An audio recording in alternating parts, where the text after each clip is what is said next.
আসসালামু আলাইকুম। আন্তর্জাতিক সংবাদে আপনাকে স্বাগতম। শুরুতেই জানিয়ে দিচ্ছি সংবাদ শিরোনাম, তবে অনুরোধ থাকবে ভিডিওতে একটি লাইক করুন এবং কমেন্ট করে জানিয়ে দিন আপনার মূল্যবান মতামত।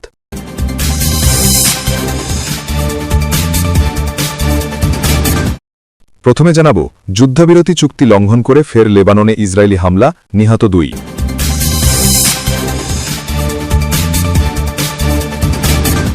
এরপর জানাচ্ছি, ইয়েমেনি সশস্ত্র বাহিনী কড়া হুঁশিয়ারি দিল যুদ্ধবাজ ইসরায়েলকে।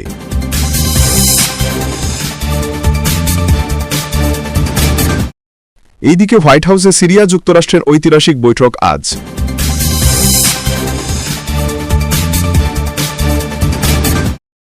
এরপর জানাই, আরও ক্ষমতাধর হচ্ছেন পাকিস্তানের সেনাপ্রধান আসিম মুনির।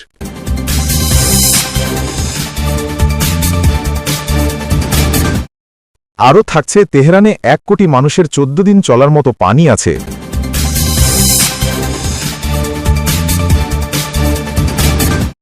সবশেষে জানাব, নীরব ঘাতকের হানায় পতনের মুখে ইসরায়েল।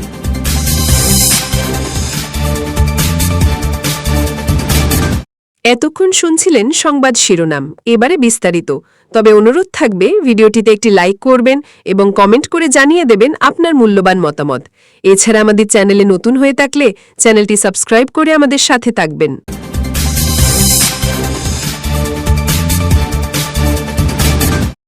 যুদ্ধবিরতি চুক্তি লঙ্ঘন করে ফের লেবাননে ইসরায়েলি হামলা, নিহত 2। যুদ্ধবিরতি চুক্তি উপেক্ষা করে লেবাননে ফের হামলা চালিয়েছে দখলদার ইসরায়েল। দেশটি দক্ষিণাঞ্চলে চালানো সর্বশেষ এ হামলায় অন্তত 2 জন নিহত হয়েছেন। সোমবার 10 নভেম্বর এক প্রতিবেদনে এই তথ্য জানিয়েছে সংবাদ মাধ্যম টিআরটি ওয়ার্ল্ড। 2024 সালের নভেম্বর মাসে কার্যকর হওয়া যুদ্ধবিরতি চুক্তি ভঙ্গ করে এই হামলা চালানো হয়েছে বলে জানিয়েছে দেশটির স্বাস্থ্য মন্ত্রণালয়। রবিবার এক বিবৃতিতে লেবাননের স্বাস্থ্য মন্ত্রণালয় জানায়, বিনোদ জোবাইল অঞ্চলের আল সামাওনে ও খিরবে ছেলেম এলাকার মাঝামাঝি স্থানে এক হামলায় 1 জন নিহত হয়েছেন। রাষ্ট্রীয় সংবাদ সংস্থা এনএনএ জানায়, ওই এলাকায় একটি পিকাট ট্রাক লক্ষ্য করে ইসরায়েলি ড্রোন 3টি ক্ষেপণাস্ত্র নিক্ষেপ করে। এছাড়া নাবাতিয়ের ইকলিম আল তুফা হুমেইন আল ফাউকা হামিলা সড়কে এক গাড়িতে হামলায় আরেক ব্যক্তি নিহত হন বলে জানিয়েছে একই সংস্থা। এনএনএর প্রতিবেদনে বলা হয়েছে, ইসরায়েলি ড্রোন টায়াবিজল ও আশেপাশের অঞ্চল, নাবাতিয়ে প্রদেশ, ইকলিম আল তুফা এবং বিনোদ জুবাইল এলাকায় খুব নিচু দিয়ে উড্ডয়ন করছে এবং টহল দিচ্ছে। তবে এই হামলার বিষয়ে তাৎক্ষণিক কোনো মন্তব্য করেনি ইসরায়েলি সেনাবাহিনী। মূলত গত কয়েক সপ্তাহ ধরে ক্রমে তীব্র আকার ধারণ করেছে দক্ষিণ লেবাননের উত্তেজনা। ইসরায়েলি সেনারা প্রায় প্রতিদিনই লেবাননের ভেতরে বিমান হামলা ও গোলাবর্ষণ চালিয়ে যাচ্ছে।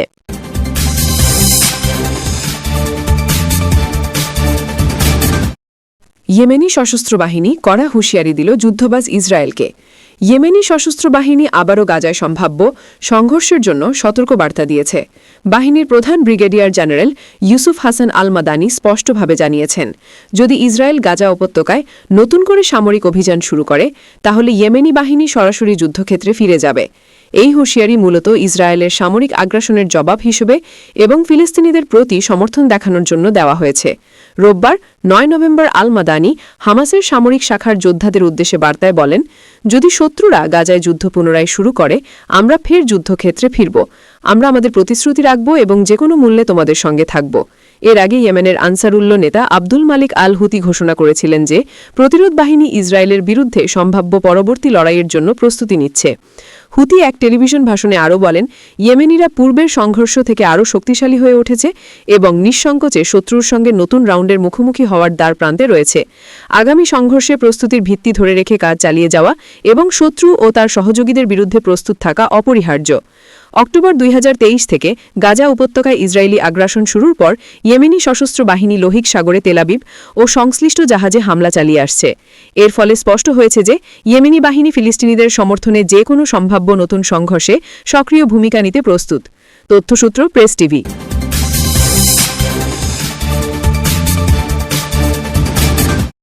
হোয়াইট হাউসে সিরিয়া যুক্তরাষ্ট্রের ঐতিহাসিক বৈঠক আজ। সিরিয়ার প্রেসিডেন্ট আহমেদ আল শারা শনিবার 8 নভেম্বর সরকারি সফরের জন্য যুক্তরাষ্ট্রে পৌঁছেছেন। 1946 সালে স্বাধীনতা লাভের পর থেকে সিরিয়ার কোনো প্রেসিডেন্টের প্রথম এমন সফর। যুক্তরাষ্ট্রের সন্ত্রাসী কালো তালিকা থেকে সিরিয়ার নাম সরানোর পর এটি আল শারার প্রথম সফর। সোমবার 10 নভেম্বর হোয়াইট হাউসে প্রেসিডেন্ট ডোনাল্ড ট্রাম্পের সঙ্গে তার বৈঠক অনুষ্ঠিত হবে। একসময় আসাদ শাসনের পতনের পেছনে বিদ্রোহী বাহিনীর নেতা হিসেবে পরিচিত আল শারা বর্তমানে আন্তর্জাতিকভাবে স্বীকৃত রাষ্ট্রনায়ক হিসেবে পরিণত হয়েছেন। বিশ্লেষকরা বলছেন, এই এই সফর মধ্যপ্রাচ্যে মার্কিন নীতি পরিবর্তনের পাশাপাশি সিরিয়ার নতুন নেতৃত্বকে স্বীকৃতি দেওয়ার একটি শক্তিশালী ইঙ্গিত। হোয়াইট হাউস সফরটিকে মার্কিন সিরিয়ার আরও ঘনিষ্ঠ সহযোগিতার দিকে একটি পদক্ষেপ হিসেবে দেখা হচ্ছে, যার মধ্যে ইসলামিক স্টেট বিরোধী নিরাপত্তা সহযোগিতা এবং মানবিক কার্যক্রমের সমন্বয় অন্তর্ভুক্ত। আল শারার প্রশাসন তাদের ভাবমূর্তি পরিমার্জিত করার অঙ্গীকার দেখিয়েছে, বড় ধরনের আইএস বিরোধী অভিযান চালিয়েছে এবং নিখোঁজ আমেরিকানদের খোঁজ ও রাসায়নিক অস্ত্র ধ্বংসে মার্কিন প্রচেষ্টার সঙ্গে সহযোগিতা করেছে।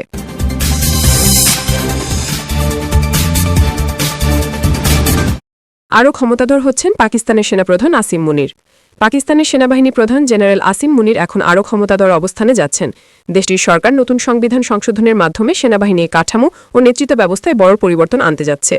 ২৭তম সংবিধান সংশোধনী বিলের মাধ্যমে চিফ অফ ডিফেন্স ফোর্সেস নামে নতুন পদ সৃষ্টি করা হচ্ছে, যার দায়িত্ব পালন করবেন বর্তমান সেনাপ্রধান আসিম মুনির। এই সংশোধনের ফলে তিনি হবেন দেশের সামরিক বাহিনীর একক ও সর্বোচ্চ কমান্ডার। শনিবার পাকিস্তানের সংসদে উপস্থাপিত এই সংশোধনী বিলে সংবিধানের ২৪৩ অনুচ্ছেদে পরিবর্তনের প্রস্তাব দেওয়া হয়েছে, যা মূলত সশস্ত্র বাহিনীর কমান্ড কাঠামো নিয়ন্ত্রণ করে। বিল অনুযায়ী প্রধানমন্ত্রী পরামর্শে রাষ্ট্রপতি সেনাবাহিনীর প্রধান ও চিফ অফ ডিফেন্স ফোর্সেস পদে নিয়োগ দেবেন। একই সঙ্গে সেনাপ্রধান ও চিফ অফ ডিফেন্স ফোর্সেস পদে থাকা কর্মকর্তা প্রধানমন্ত্রীর সঙ্গে পরামর্শ করে ন্যাশনাল স্ট্র্যাটেজিক কমান্ডের প্রধান নিয়োগ করবেন। এই পদটিও পাকিস্তান সেনাবাহিনীর কর্মকর্তারাই দখল করবেন। সংশোধনীতে আরও বলা হয়েছে, সশস্ত্র বাহিনীর সদস্যদের field marshal, marshal of the air force এবং অ্যাডমিরাল অব দ্য ফ্লিট পদে উন্নীত করার ক্ষমতা থাকবে সরকারের হাতে। এসব পদের মর্যাদা ও সুবিধা আজীবন বহাল থাকবে। অর্থাৎ একবার ফিল্ড মার্শাল পদে উন্নীত করে এর ফলে পাকিস্তানের বর্তমান সেনাপ্রধান আসিম মুনিরের অবস্থান আরও শক্তিশালী হচ্ছে। ৪ দিনব্যাপী ভারত পাকিস্তান সীমান্ত সংঘাতের পর গত মে মাসে পাকিস্তান সরকার তাকে ফিল্ড মার্শাল পদে উন্নীত করে, দেশটির ইতিহাসে মাত্র দ্বিতীয় সেনা কর্মকর্তা হিসেবে। ওই সংঘাতে ভারতের বিমান হামলায় পাকিস্তানের অন্তত ১ ডজন যুদ্ধবিমান ক্ষতিগ্রস্ত হয় বলে ভারতের পক্ষ থেকে দাবি করা হয়। সংঘাত শেষে পাকিস্তান যুদ্ধবিরতিতে রাজি হলে ইসলামাবাদ সেনা কাঠামোতে নতুনভাবে সমন্বিত কমান্ড গঠনের সিদ্ধান্ত নেয়। এই প্রেক্ষাপটে ২৭তম সংবিধান সংশোধনী বিল আনা হয়েছে, যার লক্ষ্য বলা হচ্ছে ৩ বাহিনীর মধ্যে আরও সমন্বিত ও ঐক্যবদ্ধ কমান্ড কাঠামো গঠন। সংশোধন অনুযায়ী চলতি chairman joint chiefs of staff committee পদটি আগামী ২৭ নভেম্বর ২০২৫ থেকে বিলুপ্ত হবে। তার জায়গায় নতুন পদ চিফ অফ ডিফেন্স ফোর্সেস থাকবে, যার অধীনেই থাকবে সেনা নৌ বিমান বাহিনীর সমন্বিত নিয়ন্ত্রণ। আইনমন্ত্রী আজম নাজি তারা শনিবার সেনেটে এই বিল উপস্থাপন করেন। তিনি জানান, এতে মোট ৪৮টি ধারা রয়েছে, যার মধ্যে মূলত ৩টি প্রধান ও ২টি সহায়ক ক্ষেত্র সংশোধনের আওতায় আসবে। সেনেট চেয়ারম্যান ইউসুফ রেজা গিলানি বিলটি আইন ও বিচার বিষয়ক স্থায়ী কমিটিতে পাঠান বিস্তারিত আলোচনার জন্য। এর আগে প্রধানমন্ত্রী শেখবাজ শরীফ আজারবাইজান থেকে ভিডিও লিঙ্কের মাধ্যমে মন্ত্রিসভার বৈঠক পরিচালনা করেন। বৈঠকে মন্ত্রিসভার সংশোধনের খসড়াকে সর্বসম্মতিক্রমে অনুমোদন দেয়। তবে বিরোধী দল পাকিস্তান তেহরিক ইনসাফ পিটিআই এই প্রক্রিয়ায় অসন্তোষ প্রকাশ করেছে। দলের নেতা আলী জাফর বলেন, সংসদে বিরোধী দলীয় নেতা অনুপস্থিত থাকাকালীন এমন গুরুত্বপূর্ণ বিল নিয়ে আলোচনা অনুচিত। তিনি অভিযোগ করেন, সরকার ও তার মিত্র দলগুলো বিলটি দ্রুত পাশ করাতে অযথা তাড়াহুড়া করছে। তিনি বলেন, শনিবারই আমরা বিলের খসড়া হাতে পেয়েছি, এখনও সেটি পড়ার সুযোগ হয়নি। যে বিল আমরা পড়িনি তা নিয়ে বিতর্ক করা সম্ভব নয়। বিরোধীদের আপত্তি সত্ত্বেও সরকার বলছে, সংশোধনীটি আধুনিক যুদ্ধের নতুন বাস্তবতা এবং সামরিক সমন্বয়ের চাহিদা থেকে নেওয়া শিক্ষা অনুযায়ী আনা হয়েছে। গত মে মাসে ভারত পাকিস্তান সীমান্ত উত্তেজনা ও ৪ দিনের সংঘাতের পর পাকিস্তান সরকার মনে করে বিচ্ছিন্ন কমান্ড কাঠামো বদলে একীভূত সামরিক নেতৃত্ব গঠন জরুরি হয়ে পড়েছে। এছাড়া সংশোধনী বিলে জুডিশিয়ারিতে বড় পরিবর্তনের প্রস্তাব আছে। ফেডারেল সাংবিধানিক কথার গঠন, উচ্চ আদালতের বিচারপতি নিয়োগের পদ্ধতি পরিবর্তন ও প্রাদেশিক মন্ত্রিসভার কাঠামো সংশোধনের বিষয়ও এতে অন্তর্ভুক্ত। সব মিলিয়ে ২৭তম সংবিধান সংশোধনী বিল পাকিস্তানের সামরিক কাঠামোয় এক যুগান্তকারী পরিবর্তন আনতে যাচ্ছে, যার ফলে জেনারেল আসিম মুনির এখন শুধু সেনাবাহিনীর নয়, বরং পুরো দেশের প্রতিরক্ষা ব্যবস্থার একীভূত সর্বময় কর্তৃত্বের অবস্থানে পৌঁছে যাচ্ছেন।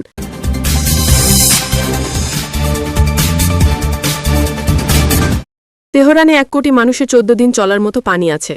ইরানের রাজধানী তেহরানের প্রধান খাবার পানির উৎস ২ সপ্তাহের মধ্যে শুকিয়ে যেতে পারে বলে জানিয়েছে দেশটির রাষ্ট্রায়ত্ত সংবাদ মাধ্যম।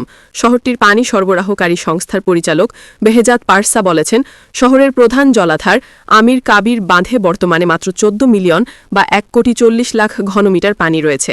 ১ বছর আগে সেখানে ৮৬ মিলিয়ন ঘনমিটার পানি ছিল। তিনি সতর্ক করে বলেন, বর্তমান স্তরে এটি মাত্র ২ সপ্তাহ তেহরানকে পানি সরবরাহ করতে পারবে।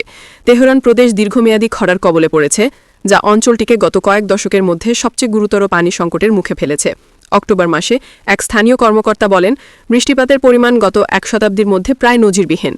আগামী কয়েক মাসে যদি বৃষ্টিপাত না হয়, তাহলে তেহরানে পানি সম্পদ ব্যবস্থাপনা ও টেকসই পানীয় জলের সরবরাহ গুরুতর চ্যালেঞ্জের মুখে পড়বে, বলেছে সরকারি বার্তা সংস্থা IRNA। পানির উৎপাদনের পরিমাণ এবং পানির চাপ মারাত্মকভাবে কমে যাওয়ায় অ্যাপার্টমেন্ট ভবনগুলো দ্রুত পানি শেষ হয়ে যায় কিংবা একেবারেই পানি থাকে না। BBC নিউজ পার্সিয়ানকে বলেন এক তেহরানবাসী। এই পরিস্থিতি অসহনীয় হয়ে ওঠে, বিশেষ করে গরম গ্রীষ্মকালে যখন ব্যাপক বায়ুদূষণ থাকে। আর যদি বাড়িতে ছোট শিশু বা বৃদ্ধ কেউ থাকেন তাহলে পরিস্থিতি আরও খারাপ হয়, কারণ কখনো কখনো তাদের ঘণ্টার পর ঘণ্টা এই অবস্থায় থাকতে হয়, বলেন ওই নারী যিনি পরিচয় প্রকাশ করতে চাননি। ইরান জুড়ে পানি সংকট এবং ঘন ঘন বিদ্যুৎ বিভ্রাট জনমনে ক্রমবর্ধমান ক্ষোভ সৃষ্টি করেছে।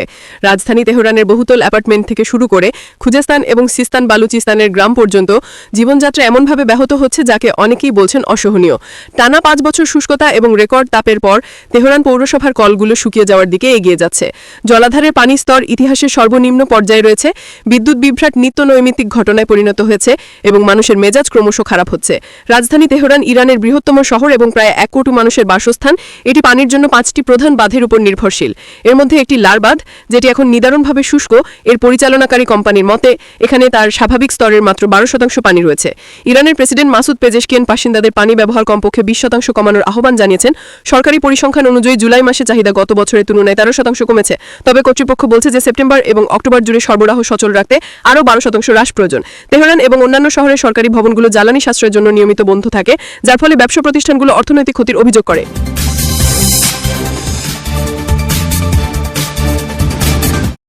নীরব ঘাতকের হানায় পতনের মুখে ইসরায়েল, দখলদার ইসরায়েলি সেনাদের মধ্যে আত্মহত্যার ক্রমবর্ধমান প্রবণতা নজিরবিহীন সংকটে পরিণত হয়েছে। বিশ্লেষকেরা জানিয়েছেন, যুদ্ধক্ষেত্রে পরাজয়, গাজায় বেসামরিক জনগণের উপর গণহত্যার মানসিক চাপ এবং চরম হতাশা ইসরায়েলি সেনাবাহিনীকে আত্মহত্যার দিকে ঠেলে দিচ্ছে। সম্প্রতি ইসরায়েলি সংবাদ মাধ্যমের বরাতে তাসনিম নিউজের এক প্রতিবেদনে এ তথ্য জানানো হয়। এতে বলা হয়, আত্মহত্যার প্রবণতা মূলত গাজা যুদ্ধ থেকে উদ্ভূত মানসিক চাপ ও নৈতিক পতনের ফল। বিশেষজ্ঞরা বলছেন, গাজা থেকে ফিরে আসার পর অনেক সৈন্য তীব্র মানসিক বিকার, বেসামরিক হত্যাযজ্ঞের অপরাধবোধ ও আবারও যুদ্ধে যাওয়ার আশঙ্কা থেকে আত্মহত্যার মতো ভয়ানক পথ বেছে নিচ্ছেন। অনেক সৈন্য জানিয়েছেন, বেসামরিক মানুষ হত্যা, বিশেষ করে শিশুদের ওপর বোমাবর্ষণের মতো কর্মকাণ্ডের নৈতিক চাপ তাদের মধ্যে গভীর লজ্জা, শূন্যতা ও হতাশা তৈরি করেছে, যা পর্যাপ্ত মানসিক সহায়তার অভাবে আত্মহত্যার মানসিকতা তৈরি করছে। ইসরায়েলের সংসদ নেসেটের গবেষণা কেন্দ্রের তথ্য অনুযায়ী 2017 সাল থেকে 2025 সালের মাঝামাঝি পর্যন্ত অন্তত 124 জন ইসরায়েলি সেনা আত্মহত্যা করেছেন, যাদের 68% ছিলেন বাধ্যতামূলক সেনাসেবায় নিয়োজিত সৈনিক এবং 2/3 বেশি ছিলেন সক্রিয় যুদ্ধ ইউনিটের সদস্য। ইসরায়েলি সেনাবাহিনী এই পরিস্থিতি মোকাবেলায় ইতোমধ্যেই মানসিক পরামর্শ কেন্দ্র ও হেল্পলাইন চালু করেছে। তবে বিশ্লেষকদের মতে, সেনাবাহিনীর কঠোর ও শৃঙ্খলিত সংস্কৃতি কার্যকর চিকিৎসায় বাধা সৃষ্টি করছে। অনেক সৈন্য সামাজিক বা পেশাগত কলঙ্কের ভয়ে তাদের বিষণ্ণতার লক্ষণ গোপন করে রাখছেন। এই সংকট এখন ইসরায়েলি সমাজকেও নাড়া দিচ্ছে। আত্মহত্যায় প্রাণ হারানো সেনাদের পরিবারগুলো সরকারকে এসব বিষয় স্বচ্ছভাবে প্রকাশ করতে এবং এই মৃত্যুগুলোকে সেবারক অবস্থায় মৃত্যু হিসেবে স্বীকৃতি দিতে আহ্বান জানাচ্ছে। হিব্রু ভাষার গণমাধ্যমগুলো এ বলে সতর্ক করেছে যে এই মানসিক ভাঙন ইসরায়েলের অভ্যন্তরীণ নিরাপত্তার জন্য গুরুতর হুমকি হয়ে উঠছে। বিশ্লেষকের মতে, ইসরায়েলি সেনাবাহিনী আজ এমন এক যুদ্ধে লিপ্ত যা গাজা বা লেবাননে নয়, বরং তাদের নিজেদের বিবেকের ভেতরেই চলছে। এই আত্মহত্যার প্রবণতা এখন তাদের অভ্যন্তরীণ পতনের প্রতীক হয়ে উঠেছে, যা দশকের পর দশক ধরে দখল ও সহিংসতার ভিত্তির ওপর নির্মিত।